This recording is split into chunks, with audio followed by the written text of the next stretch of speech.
Guys প্রথমেই বলে দিই আমি কিন্তু একজন ফোন প্লেয়ার। তো আমি আজকে পিকেতে নেমে পড়ি সোলো ভার্সেস স্কোয়াডে। আর ভাই কিন্তু সোলো ভার্সেস স্কোয়াডে নেমেছিল, তো তারে আমি টিম ওয়াইপ আউট করে দিই। তো এই সাইডে চলে আসি ভাই, আমার সামনে একটা এনিমি ছিল, তারেও আমি এই সাইডে দিয়ে একটা ওয়ান টাপ দিয়ে দিই, ওয়ান বুলেটে ওয়ান টাপ। তো আমি এখানে কিলটা কনফার্ম না দিয়ে তার টিমমেটের আসার অপেক্ষা করি। আর তার টিমমেট যে এত তাড়াতাড়ি আসবে মার খাওয়ার জন্য আমি কল্পনাও করিনি। তো তারেও ওয়ান বুলেটে আমি ওয়ান টাপ দিয়ে দিই। তো পিকেতে সোলো ভার্সেস স্কোয়াডে নামার পরে আমি আর এনিমি খুঁজে পাই না, যে কারণে আমি হিট লিস্ট মারি। তো চোখ কান বুঝে এখন আমি হিট লিস্টের দিকে চলে যাব।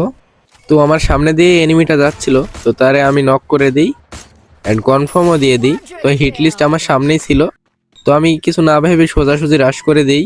আর এইখানে দেখি বেড়ার ওই পাশে দাঁড়িয়েছিল, তো আমি এখানে ওয়ান টাপ মারার ট্রাই করছিলাম। তো একটা ওয়াল মেরে দেন, সাথে সাথে এনিমিটাকে ওয়ান বুলেটে আরও একটা ওয়ান টাপ।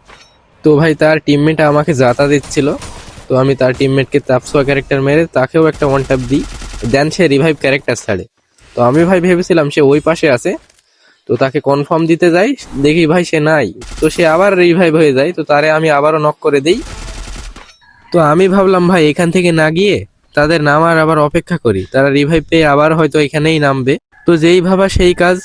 আর এই শটটা দেখে ভাই তোমরা আমাকে হ্যাকার বলতে বাধ্য হবা, যে একজন ফোন প্লেয়ার হয়ে এইরকম শট ভাই কিভাবে মারেন। এই শটটা দেখে আমি নিজেকেই নিজে হ্যাকার বলছি। ভাই এ কি করে লাগলো ভাই, আমি নিজেও বুঝতে পারি না।